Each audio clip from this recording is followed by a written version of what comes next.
места в Планина. И от дете тя ме е водила на църква. Пораснал съм с Божието Слово. Има много свидетелства в живота ми. Цялото ми семейство са вярващи хора и аз благодаря на Господа. Вчера, докато чакахме пастора Сен, ще ви покажа нещо. Бог напоследък ми дава да се моля за децата си. Осъзнавам и умишлено ви го споделям, да може да хванете това. Осъзнавам, че каквото и да им дам, защото тук съм заради децата си в Англия. В Ямбол служих само когато спах не служих. През цялото време служих. И когато дойдахме тук, направихме нещо в нашия живот. И сега дойде това време, в тази година, защото идвайки земетресението, идвайки коронавирус, идвайки войната, идвайки всички тези неща, ние трябва да се събудим. Църквата трябва да се събуди. И ние сме дошли тук заради пари. В Англия сме заради пари. За да купим уж една къща, после втора, трета и продължаваме. Но благодаря на Господа, че където и да сме, ние сме извикани от Него. Амен. Извикани сме от Него. И какво искам да ви кажа? Докато от няколко дена се моля много силно за моето семейство. И вчера, докато се молих, като открих служението, и почнах да се моля и казах, че пророкувам. Да видя как децата ми се покланят. Пророкувам да видя как децата ми служат огнено на Господа.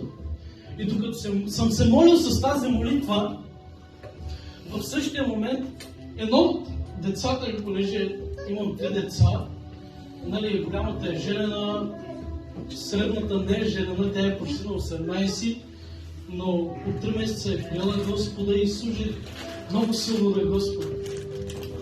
И аз докато съм се молил за това нещо, днеска ми пратиха един клип, ще го пусна да го видите. И цяло ви го гледам. Благославям ви да видите децата ми по този начин.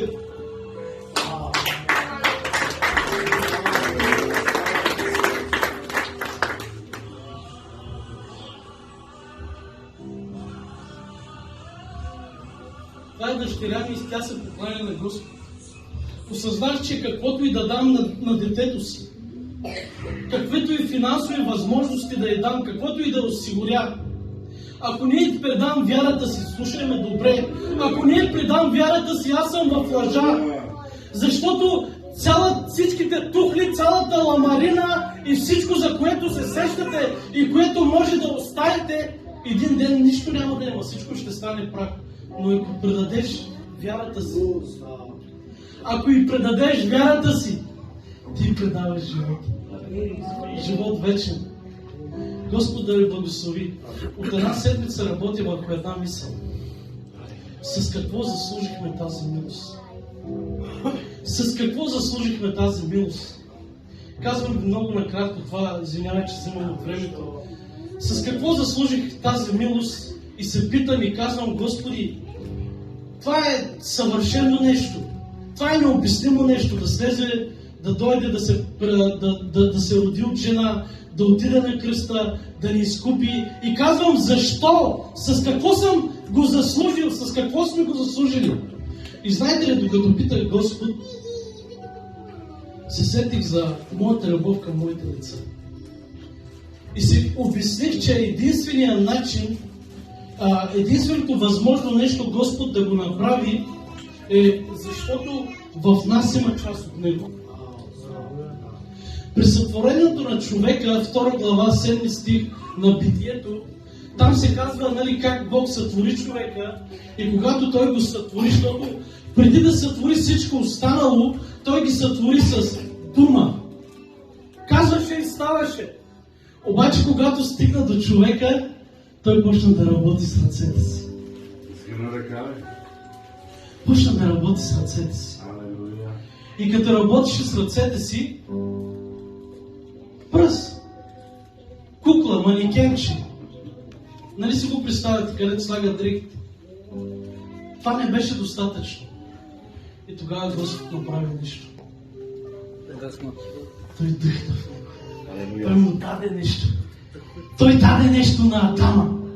В нас има нещо, което е от Бога.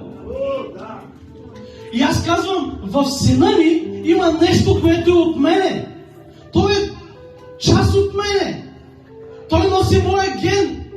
Но както синът ми носи моя ген, така ти носиш гена на татко. Затова той плати за теб.